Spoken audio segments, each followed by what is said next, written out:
When Eddie Van Halen died on October 6th, 2020, the world was told he had lost a battle with throat cancer. That was true, but it was far from the whole truth. The full picture, the one his son Wolfgang finally laid out publicly on the Howard Stern show weeks after his father's death, was something else entirely. Not one cancer, not two, three separate cancers, a brain tumor, a spine that the disease had eventually reached, and a 20-year fight that had been conducted mostly in secret, mostly in Germany, and mostly without the public knowing how bad it had actually gotten.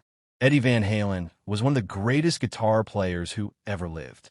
He was also a man who spent the last 2 decades of his life fighting a war in his own body that he never fully let anyone see.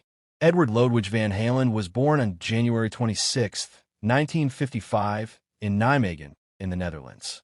His father, Jan Van Halen, was a jazz and classical musician, a saxophonist and clarinetist who played with enough skill to work professionally, but never enough luck to work comfortably.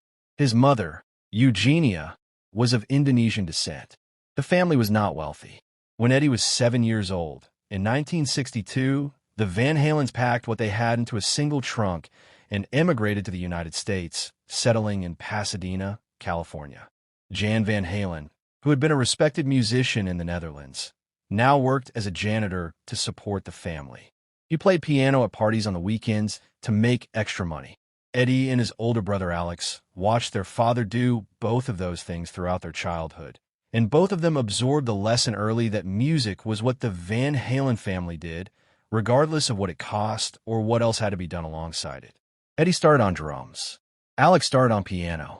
They switched for reasons that amounted to Alex being better at the kit and Eddie having hands that seemed designed for the strings. By their teenage years, they were playing together in bands around Pasadena, doing cover sets at local venues for whatever the door would bring in. Eddie taught himself by listening to records and slowing them down to figure out how the notes connected. He had no formal guitar training. What he had instead was an obsession that consumed most of his waking hours and produced a technique nobody had ever seen before.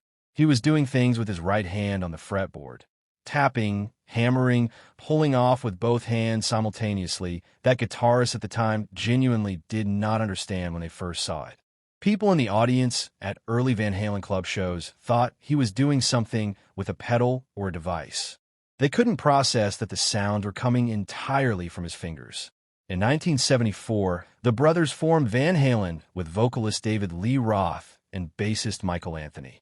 They played the Sunset Strip circuit for 4 years, building a following that outgrew every room they played, until they were signed to Warner Brothers Records in 1977. Their debut album dropped in 1978, and the second track on side 2, a 102-second solo piece called Eruption, effectively redrew the map of what an electric guitar was capable of doing. It was not a song. It was a demonstration. Within weeks of the album's release, guitarists across the country were attempting to transcribe it and failing. Eddie Van Halen was 23 years old and had already changed music in a way that couldn't be undone. The albums and the tours that followed turned Van Halen into one of the biggest rock bands in the world. Fair Warning, Women and Children First, 1984, and the song Jump that crossed them over into pop radio and made them inescapable. By the mid-1980s, they were selling out stadiums on multiple continents. He had been smoking cigarettes and drinking alcohol since he was 12 years old. He said so himself, plainly, in interviews across the years. The drinking escalated through the band's peak years until, by his own account, he needed alcohol to function.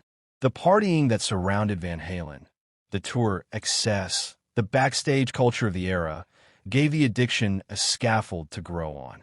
He spent most of the 1990s trying to get sober, succeeded eventually, and had his hip replaced during that same decade from joint deterioration. His marriage to actress Valerie Bertinelli, which had started in 1981 and produced their son Wolfgang in 1991, was eroding under the weight of the addiction and the years of road life that came with it. They separated in 2001. The divorce was finalized in 2007. He married Janie Leszewski in 2009, with Valerie Bertinelli in attendance at the wedding, a fact that said something about what the two of them had managed to salvage from the wreckage of the marriage. The cancer started in his tongue. In 2000, Eddie Van Halen was diagnosed with tongue cancer. He had been holding metal guitar picks, brass and copper, in his mouth for decades, a habit from his earliest performing years. He told Billboard magazine in 2015 exactly what he believed had happened. I used metal picks, which I always held in my mouth, in the exact place where I got the tongue cancer. He acknowledged that he had also smoked and used drugs heavily, but his lungs were clear, and the location of the cancer corresponded precisely to where he had kept those picks for 20 years. Doctors said the theory was plausible. There was never a definitive determination. Following surgery to remove roughly a third of his tongue, he was declared cancer-free in 2002. He told almost nobody the full extent of what had been removed. He had lost a significant portion of the instrument he used to sing, to speak, to be understood, and he kept working. Due to cancerous cells that had traveled from his tongue, Van Halen was later diagnosed with throat cancer around 2014. For the next 5 years, he flew secretly to Germany to receive radiation treatments, telling almost no one. TMZ broke the story in 2019 when sources with direct knowledge confirmed that he had been making regular trips overseas. Insiders told the outlet that some of the cancer cells had migrated down to his throat, which required doctors to scrape them out. By that point, he had been managing the disease quietly for nearly 2 decades. The public had known about the 2000 diagnosis because it eventually became impossible to hide. The Germany trips, the throat treatments, the ongoing radiation, all of it had been conducted in a privacy that required enormous effort to maintain while still performing, still recording, still appearing in public as though nothing catastrophic was happening. Then came 2017. Wolfgang revealed on the Howard Stern show that his father was diagnosed with stage 4 lung cancer in 2017 and was initially told he only had 6 weeks to live.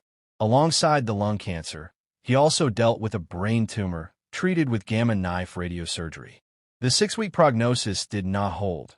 He traveled back to Germany, found treatment that extended his life, and lived 3 more years. But the cancer was not finished with him. It spread to his spine. It moved through his body with a persistence that treatment could slow but not stop.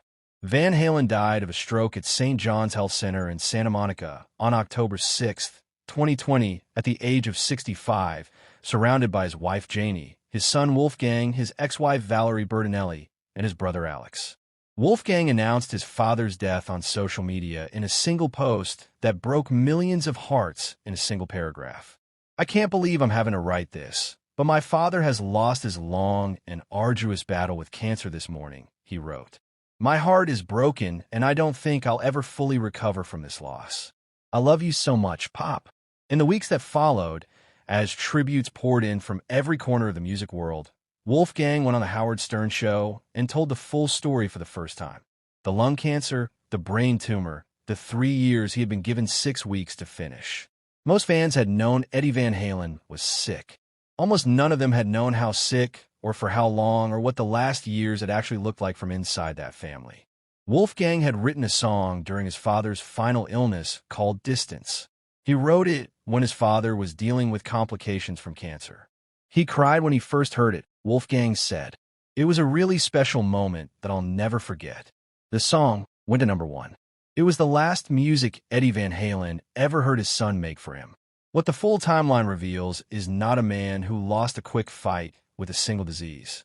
It is a man who spent 20 years fighting his own body while continuing to play, to record, to show up.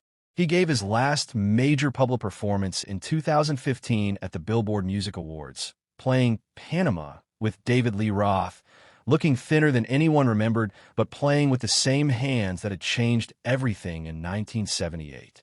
He had been quietly flying to Germany for radiation treatments for years by then, and nobody in that arena knew it. The guitar picks in his mouth had possibly started the whole chain of events. He kept playing anyway. That is, depending on how you look at it, either the most rock and roll thing imaginable, or a portrait of someone who had no other way to be in the world except with a guitar in his hands, and who chose that all the way to the end.